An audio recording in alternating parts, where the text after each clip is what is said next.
The acrid smoke stung Hannah Meyer's eyes as she clutched her wedding dress to her chest, panic rising within her like the dark plumes filling the church.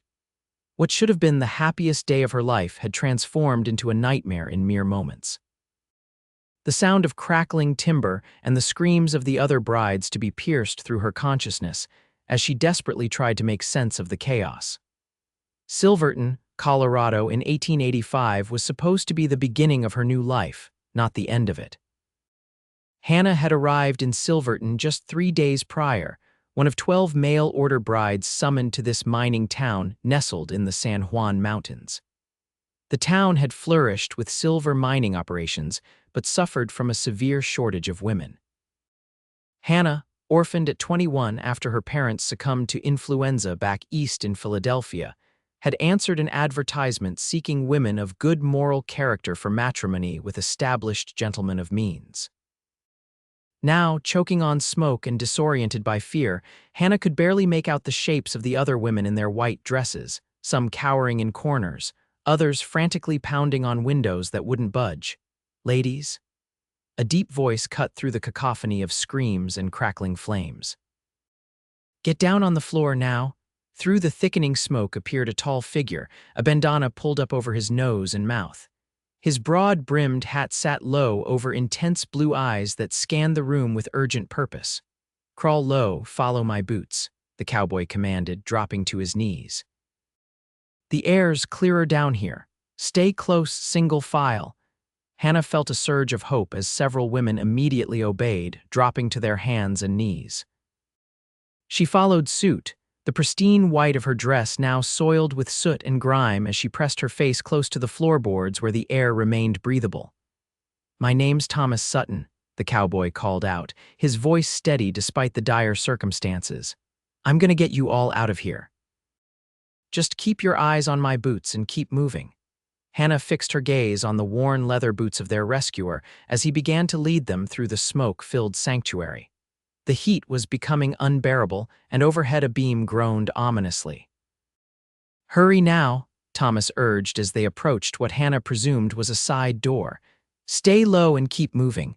One by one, the women followed him toward what Hannah prayed was safety.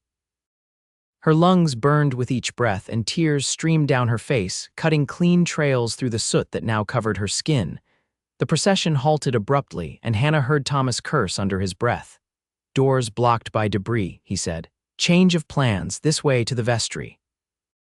Hannah followed the boots as they pivoted and led in a new direction. Behind her, she could hear whimpering and coughing as the other brides struggled to keep up. The sound of cracking timber grew louder, and Hannah's heart thundered in her chest. "Almost there," Thomas called back. Just a few more, a deafening crash cut him off as a portion of the ceiling collapsed several feet behind them. Screams erupted anew, but Thomas's voice rose above them. "Keep moving, don't look back." Hannah crawled faster, her knees raw against the rough floorboards. Suddenly, Thomas's boots disappeared from her field of vision, and she felt strong hands grip her arms, pulling her upright and through a narrow doorway. The air was still smoky but significantly clearer. "Through the window," Thomas directed, pointing to a small opening at the far end of what appeared to be a storage room. "I'll help you ladies through one by one." Hannah watched as Thomas lifted the first bride to the window, helping her squeeze through to safety. One after another, the women escaped, until only Hannah and 2 others remained. "You're next," Thomas said, turning to Hannah. She hesitated, looking back at the door where flames were now visible through the cracks. "What about the others?" she asked, her voice hoarse from the smoke. "The women who were behind us when the ceiling fell." Thomas's eyes, the only visible part of his face above his bandana, showed a flash of pain. "I'll go back for them once you 3 are safe. Now come on." With his help, Hannah climbed to the window and squeezed through, dropping the short distance to the ground outside. Fresh air filled her lungs, and she gasped greedily, coughing out the smoke that had poisoned her. Outside, the scene was one of organized chaos. Townspeople formed a bucket brigade from the nearby creek to the church, though their efforts seemed futile against the raging fire. The brides who had escaped huddled together, many weeping openly, their wedding finery ruined. Hannah turned back to the window just as the last bride was helped through by Thomas. He appeared a moment later, his face still covered by the bandana. "Is everyone out?" called a man who appeared to be the town sheriff. Thomas shook his head grimly. "4 women were trapped when part of the roof collapsed. I couldn't reach them." His voice cracked with emotion despite his stoic demeanor. A collective gasp rose from the gathered crowd, followed by murmurs of grief and disbelief. Hannah felt her heart constrict with sorrow for the women she had known for just a few days, but with whom she had shared such hopeful conversations about their future husbands and lives. "What happened?" the sheriff demanded. "How did the fire start?"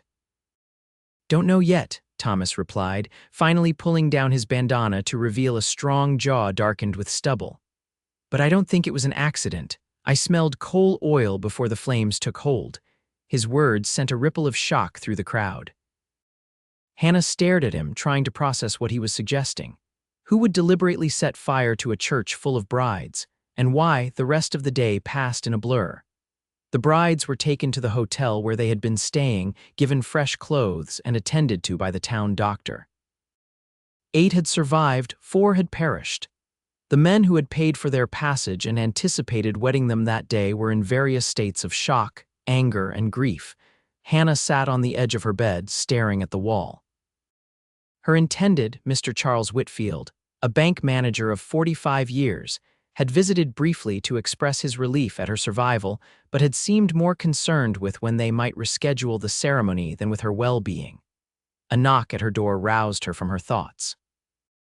She opened it to find Thomas Sutton standing in the hallway, hat in hand, his face now clean of soot though his clothes still bore evidence of the fire. "Miss Meyer," he said, his voice gentler than she remembered from the church. "I wanted to check on you, make sure you're recovering." "Mr. Sutton," she replied, surprised. "Please come in." He stepped inside hesitantly, remaining close to the door as if ready to make a quick exit if necessary. Now that she could see him clearly, Hannah was struck by how young he was, perhaps 28 or 29, and how his eyes, the color of a summer sky, contrasted with his sun-darkened skin and dark hair. "You saved our lives," Hannah said. "I never properly thanked you." Thomas shook his head. "No need for thanks, I only wish I could have saved them all." "You did everything possible," she assured him, sensing the weight of guilt he carried. The sheriff said the same. Thomas's jaw tightened. "The sheriff's a good man, but he doesn't know what I know." "What do you mean?" Hannah asked, a chill running through her despite the warm evening. Thomas glanced at the open door, then stepped further into the room, lowering his voice. "I don't think that fire was meant for all of you. I think someone was targeting one bride in particular." Hannah stared at him in disbelief. "How could you possibly know that?" "Because this isn't the first time something like this has happened," he replied. 3 months ago in Durango, a stagecoach carrying mail-order brides was attacked. 2 women died. 6 weeks before that, in Montrose, a boarding house where brides were staying burned down. 3 casualties. "But why would anyone—" "I don't know the why yet," Thomas interrupted, "but I mean to find out, and until I do, none of you are safe." Hannah sank onto the bed, her mind reeling. "Does Mr. Whitfield know about this?" A shadow crossed Thomas's face. "Whitfield, he's your intended," Hannah nodded. "No, I haven't spoken to any of the grooms yet. The sheriff advised against causing a panic." Thomas hesitated, then added, "How well do you know Whitfield?" "I don't, not really," Hannah admitted. "We exchanged letters for 2 months before I agreed to come west. He seems respectable." Thomas's expression remained unreadable. "I'm sure he is. Listen, Miss Meyer, I'd advise postponing any wedding plans until we understand what's happening." "For your safety." "The ceremony is already postponed," Hannah said. "The church is, well, it's gone, of course." Thomas nodded, appearing distracted. "I should let you rest, but I'll be staying in town for a while, investigating. If you notice anything unusual, anything at all, please let me know. I'm staying at the livery." After Thomas left, Hannah lay awake for hours, contemplating the strange turn her life had taken. She had come west, seeking stability after losing her family, hoping to build a new life with a husband she had yet to meet. Now she found herself in the middle of what appeared to be a deadly mystery, with a handsome cowboy as her unlikely protector. The next morning, Hannah ventured downstairs to the hotel dining room where several of the other surviving brides had gathered. The mood was somber, their conversation subdued as they picked at their breakfasts. Hannah joined them, taking a seat beside Eliza Johnson, a spirited young woman from Georgia who had been first to follow Thomas's instructions in the burning church. "Did the cowboy visit you too?" Eliza asked in a hushed tone once Hannah had been served coffee. Hannah nodded. "Mr. Sutton." "Yes, he checked on me last night. He told me the strangest thing," Eliza continued, leaning closer. "He thinks someone deliberately set the fire and that it might be connected to other incidents involving mail-order brides." "He told me the same," Hannah confirmed, glancing around to ensure they weren't overheard. "What do you make of it?" Eliza asked. "It seems far-fetched, doesn't it? Who would have reason to target us?" Before Hannah could respond, the dining room door opened and Charles Whitfield entered, accompanied by several other grooms-to-be. The men approached the table, and Hannah felt a flutter of nervousness as Whitfield made his way directly to her. "Miss Meyer," he said with a formal bow. "I trust you slept well despite yesterday's tragedy." "As well as could be expected, Mr. Whitfield," Hannah replied, studying his face. He was not unattractive for his age, with neatly combed gray streaked hair and a well-trimmed beard, but she felt no spark of connection when their eyes met. "Excellent. I've come to inform you that arrangements have been made for a new ceremony. Pastor Wilson from the neighboring town of Auray has agreed to perform the service 3 days hence at the town hall." Hannah blinked in surprise. "So soon?" "But the investigation into the fire is a matter for the sheriff and has nothing to do with our nuptials," Whitfield interrupted smoothly. "We've waited long enough, wouldn't you agree? Besides, I've paid for your passage and accommodations. It's time we formalized our arrangement." Something in his tone made Hannah's skin crawl. She glanced around the table and saw similar conversations taking place between the other brides and their prospective husbands. Some of the women looked relieved, others uncomfortable. "I'm not certain I'm ready," Hannah said carefully. "Yesterday was quite traumatic. I believe I need more time." Whitfield's expression hardened almost imperceptibly. "Time is a luxury, Miss Meyer. Your contract stipulates, contract or not," came a familiar voice from the doorway. "The lady has the right to decide when she's ready to marry." All heads turned to see Thomas Sutton standing there, his stance casual but his eyes alert as they fixed on Whitfield. "This is a private conversation, Cowboy," Whitfield said, his voice cold. "I don't believe we've been introduced." "Thomas Sutton," Thomas replied, stepping further into the room. "I helped these ladies out of the church yesterday while you gentlemen were." "Where exactly?" A murmur ran through the room. Several of the men shifted uncomfortably. "We were meeting with Reverend Parker to finalize the ceremony details," one of them offered. "At the hotel." "Convenient," Thomas commented, his gaze never leaving Whitfield. "Well, as I was telling Miss Meyer last night, I believe the fire was deliberately set. Until we know who's responsible, these women should remain cautious, including about rushing into marriage with men they barely know."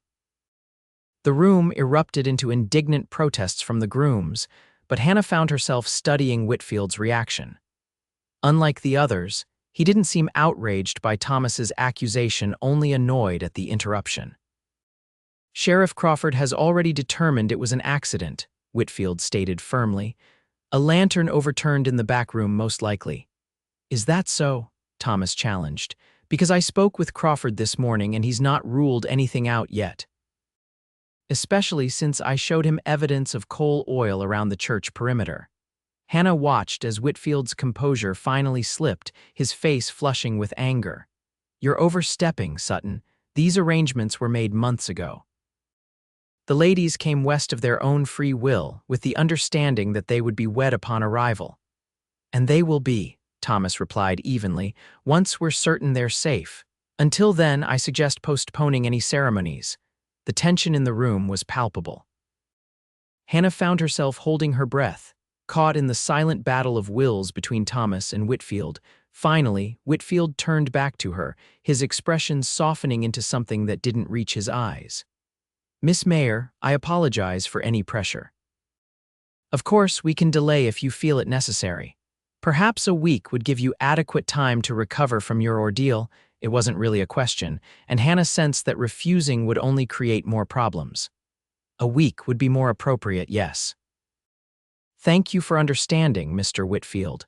Whitfield nodded stiffly, then addressed the other men. Gentlemen, perhaps we should give the ladies their privacy. We can reconvene to discuss arrangements later. As the men filed out, Thomas remained by the door. His eyes met Hannah's briefly, and she thought she detected a warning in them before he too departed. After breakfast, Hannah decided to explore the town, needing fresh air and movement to clear her mind. Silverton was bustling despite the previous day's tragedy.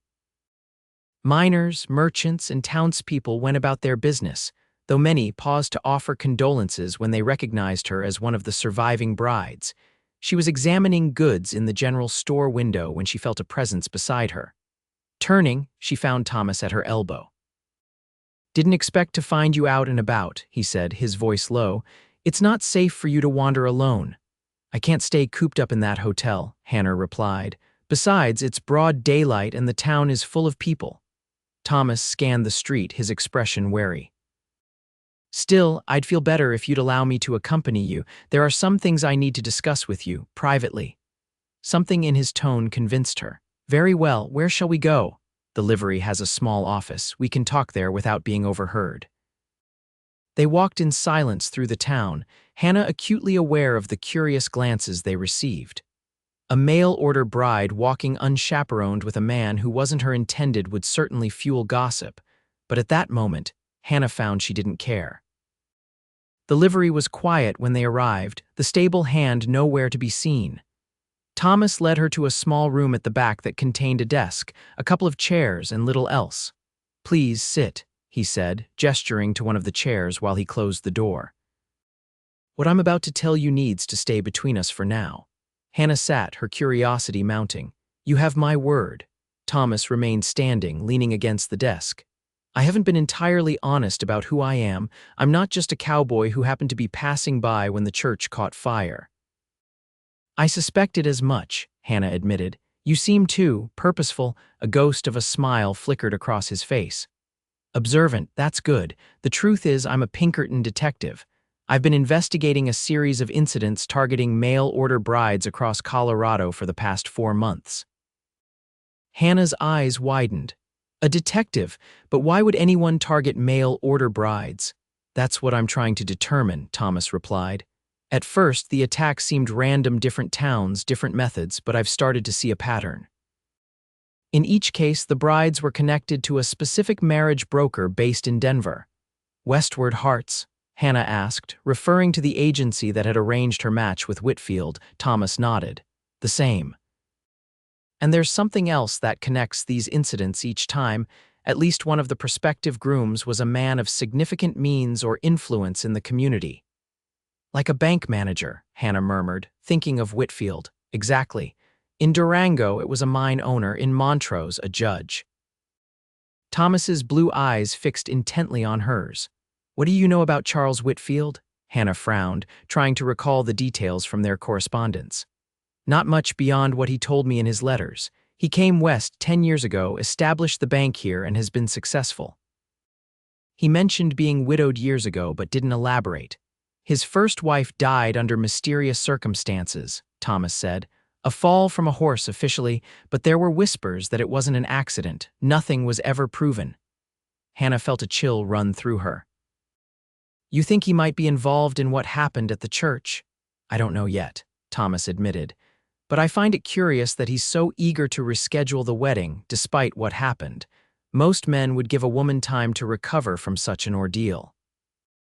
"Unless he has something to hide," Hannah suggested, her mind working rapidly.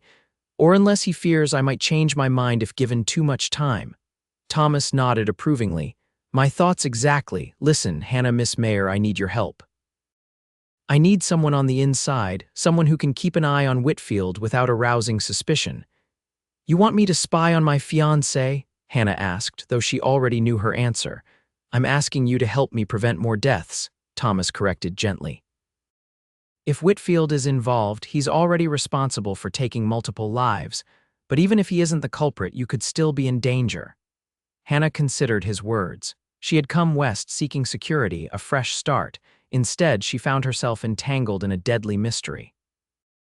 Yet beneath her fear, she felt a spark of something else, a sense of purpose she hadn't experienced since before her parents' deaths. "What would you need me to do?" she asked finally. Relief washed over Thomas's face. "Nothing that would put you at risk. Just observe Whitfield, note his habits, who he speaks with, anything unusual, and agree to the delayed wedding. It will give us time to investigate further. And if we discover he is involved, then we'll ensure he faces justice," Thomas said firmly. "And you'll be free to make a new life, one of your own choosing." Hannah nodded slowly. "Very well, Mr. Sutton, I'll help you." "Thomas," he corrected with a small smile, "if we're to be conspirators, we might as well use first names." "Thomas," Hannah repeated, returning his smile despite the gravity of their conversation. "And I'm Hannah." Their partnership thus formed, Hannah returned to the hotel with a new sense of resolve. Over the next few days, she played the role of the dutiful bride-to-be, accepting Whitfield's attentions while carefully observing his behavior and reporting back to Thomas during clandestine meetings. She noted how Whitfield often disappeared for hours without explanation, claiming bank business. She observed his interactions with the other grooms, particularly his close association with Gerald Price, the prospective husband of Eliza Johnson. And she documented his growing impatience as the rescheduled wedding date approached. 4 days after the fire, Hannah was taking tea in the hotel parlor when Eliza rushed in, her face pale. "Hannah, you must come quickly," she whispered urgently. "I've discovered something terrible." Hannah followed Eliza to her room, where the young woman locked the door behind them before retrieving a folded paper from beneath her mattress. "I found this in Mr. Price's coat pocket when I was helping the laundress," Eliza explained, her hands trembling as she unfolded the document. "It's a contract of some kind." Hannah examined the paper, her blood running cold as she read. It appeared to be an insurance policy on Eliza's life, taken out by Price for an amount far exceeding what would be reasonable. "There's more," Eliza said, producing a second document. "This one has your name on it." Indeed, it was a similar policy, with Hannah as the insured and Whitfield as the beneficiary. The policy had been taken out just 2 weeks prior, before Hannah had even left Philadelphia. "We need to show these to Thomas," Hannah said, carefully refolding the papers. "This could be the motive we've been looking for." That evening, Hannah met Thomas behind the livery as planned, bringing Eliza and the incriminating documents with her. Thomas examined the policies with a grim expression. "This confirms my suspicions," he said finally. "They're insuring your lives and then arranging accidents to collect. The burned church was likely plan B after the individual murders they'd planned didn't work out. But why target all the brides?" Eliza asked. "Why not just us?" "Less suspicious than single, isolated incidents," Thomas explained. "And they probably had policies on all of you, the 4 who died." He trailed off, his jaw tightening. The investigation found they were trapped in a room that had been barricaded from the outside. Hannah felt sick. "So Whitfield, Price, and possibly the others are all part of this scheme?" "Not all of them," Thomas clarified. "My investigation suggests only 3 or 4 of the men are involved. The others are legitimate suitors caught in the crossfire." "What do we do now?" Hannah asked. "We have enough evidence to take to Sheriff Crawford," Thomas decided. "But we need to move carefully. If Whitfield and his accomplices suspect we're onto them, they might flee or worse, try to eliminate witnesses." They formulated a plan. Thomas would present the evidence to the sheriff the following morning. Until then, Hannah and Eliza would return to the hotel and act as though nothing had changed. They would make excuses to avoid being alone with their respective fiancés. "Be careful," Thomas warned as they prepared to part ways. "Don't let your guard down for a moment." His eyes lingered on Hannah's face, and she felt a flutter in her chest that had nothing to do with fear. In the days they had worked together, something had shifted between them, a connection forged through shared purpose and growing trust. "You too," she replied softly. "We'll see you tomorrow." The walk back to the hotel was tense, both women jumping at shadows. As they approached the building, Hannah spotted Whitfield through the window of the hotel bar. deep in conversation with Price and a third man she recognized as another groom. "They're distracted," she whispered to Eliza. "Let's hurry upstairs while we can." They had nearly reached the stairs when the hotel door opened and Whitfield emerged, his eyes narrowing when he saw them. "Miss Meyer," he called, his tone pleasant but his eyes cold. "I've been looking for you. Where have you been at this hour?" Hannah forced a smile. "Just taking some air with Miss Johnson. The hotel can feel rather confining after a while." "Indeed," Whitfield agreed, stepping closer. "Though it's not entirely proper for you to be wandering about after dark. Perhaps tomorrow I can accompany you on a proper walk." "That would be lovely," Hannah lied, her heart racing. "But for now I'm quite tired. If you'll excuse us—" She moved to pass him, but Whitfield caught her arm, his grip firm. "One moment, my dear. I couldn't help but notice you've been rather preoccupied these past few days. Is there something troubling you? Second thoughts, perhaps?" Hannah maintained her composure with effort. "Not at all, Mr. Whitfield. The fire was simply more affecting than I initially realized, but I'm feeling much improved." Whitfield studied her face intently, and Hannah feared he could see the deception in her eyes. But after a moment, he released her arm. "I'm glad to hear it. Rest well then. Our wedding is just 3 days away." Hannah and Eliza hurried upstairs, neither speaking until they were safely behind the locked door of Hannah's room. "He suspects something," Eliza whispered, her face pale. "Did you see how he looked at us?" "We just need to maintain the pretense until morning," Hannah assured her, though her own hands were shaking. "Once Thomas speaks to the sheriff, it will be over." But as dawn broke the next morning, Hannah woke to shouting in the street. Looking out her window, she saw a crowd gathering outside the livery, where smoke was rising from the back of the building. Cold dread seized her heart as she dressed hastily and rushed downstairs, pushing through the crowd to the front of the gathered onlookers. The livery office where she had met with Thomas was engulfed in flames, the fire having been discovered too late to save the structure. "Was anyone inside?" she asked a nearby townsman, her voice barely audible over the commotion. "The cowboy who's been staying there," the man replied grimly. "Sutton, I think his name was. They haven't found him yet, but—" He didn't need to finish. Hannah staggered back, her vision blurring with tears. Thomas couldn't be dead, not when they were so close to exposing the truth. Not when she had only just begun to recognize the feelings growing between them. A firm hand gripped her elbow, steadying her. She turned, expecting Eliza, only to find Charles Whitfield at her side, his expression a mask of concern. "Terrible business," he said, guiding her away from the crowd. "These old buildings are like tinder, a lantern overturned perhaps, just like at the church." The casual comparison sent a chill through Hannah. She pulled away from his touch. "How did you know it was a lantern at the church?" she asked, watching his face carefully. "The sheriff never determined the cause officially." Whitfield's expression flickered, then settled into a practiced smile. "Merely speculation, my dear. The most common cause of such fires, you know. Now, come along. This is no place for a lady." Hannah allowed him to lead her back toward the hotel, her mind racing. Thomas had the insurance documents their evidence. If he was truly gone, then she and Eliza stood alone against Whitfield and his conspirators. As they entered the hotel lobby, Hannah caught sight of Eliza descending the stairs, her face drawn with worry. Their eyes met, and Hannah gave a slight shake of her head, warning her friend not to reveal what they knew. "Miss Johnson," Whitfield greeted her. "Just in time.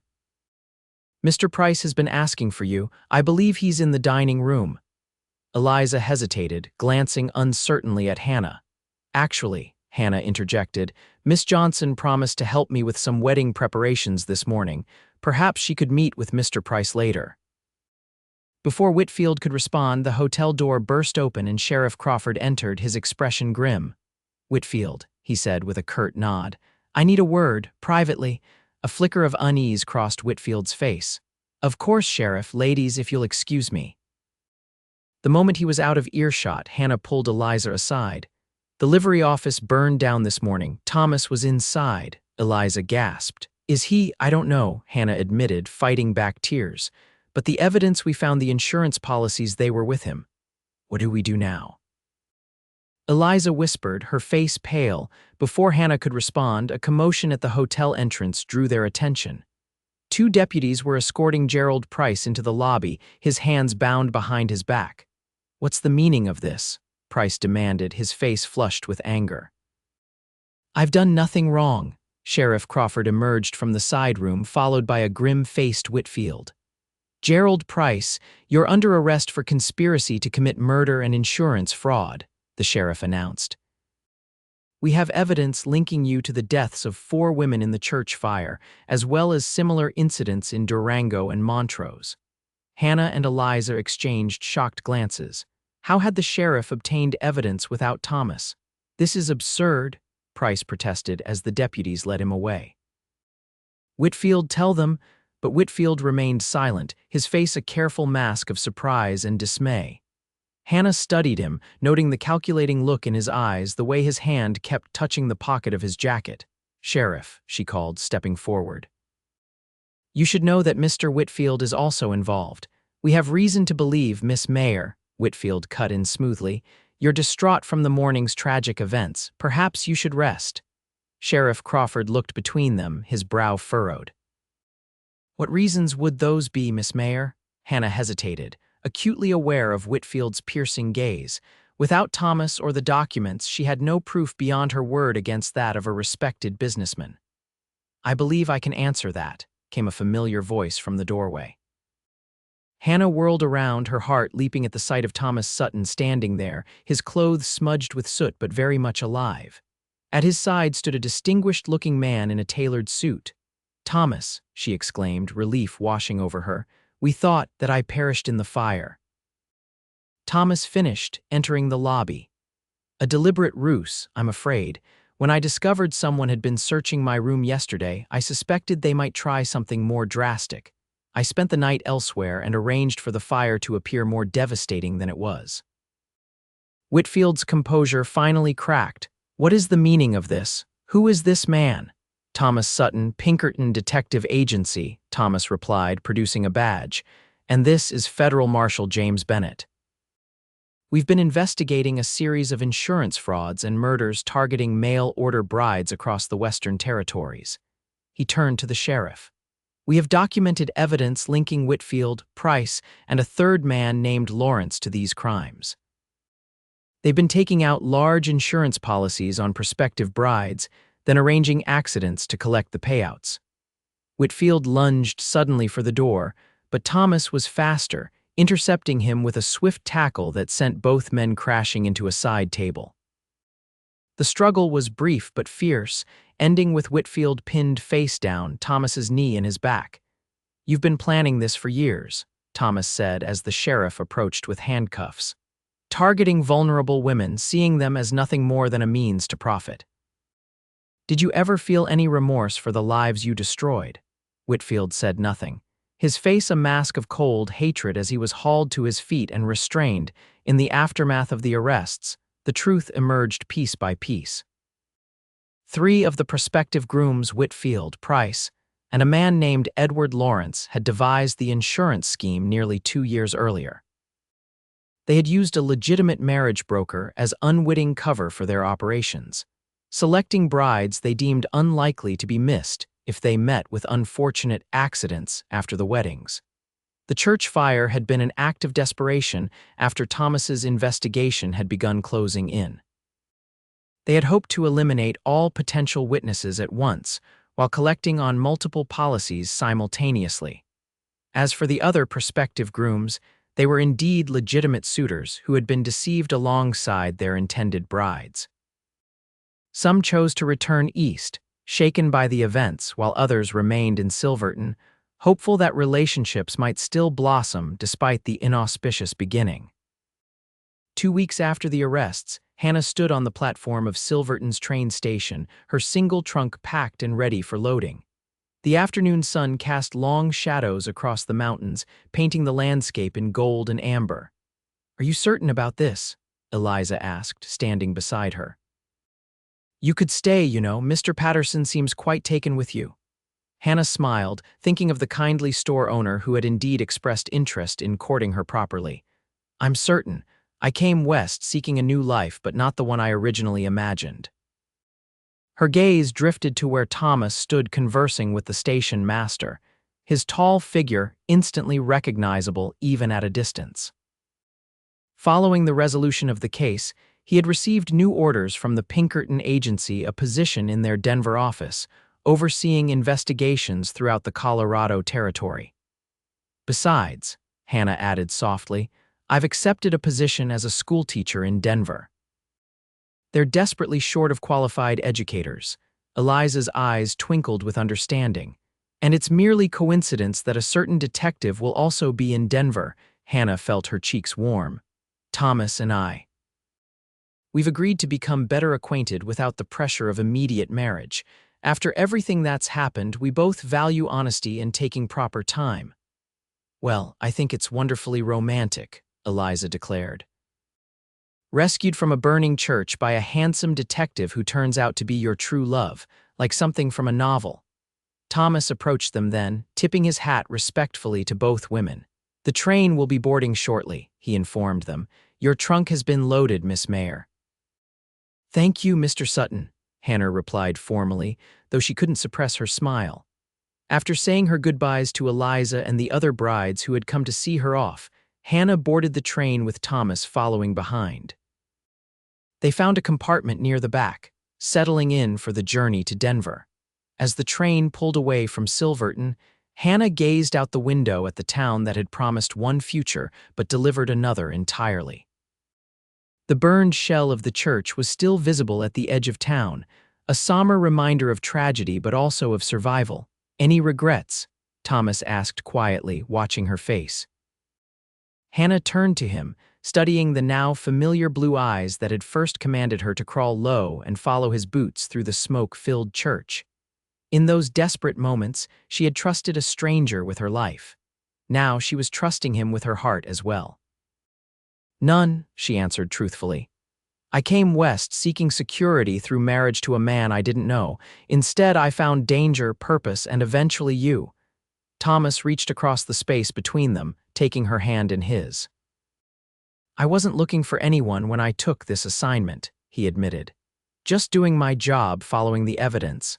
Then I saw you in that church, determined to help the others even as you followed my lead, and something changed. Hannah squeezed his hand, remembering the fear and chaos of that day, but also the clarity she had found in its aftermath. They say adversity reveals one's true character, she mused. Perhaps we needed the smoke and fire to see each other clearly. As the train carried them toward Denver and the new life awaiting them there, Hannah reflected on the strange path that had led her to this moment. She had traveled west as a mail-order bride, seeking the security of marriage to a stranger. Instead, she had found her own strength, a purpose that fulfilled her, and a man who valued her mind as well as her heart. The smoke that had filled the church that fateful day had nearly claimed her life, but in following Thomas's boots through the darkness, she had found her way not just to safety, but to a future brighter than any she could have imagined.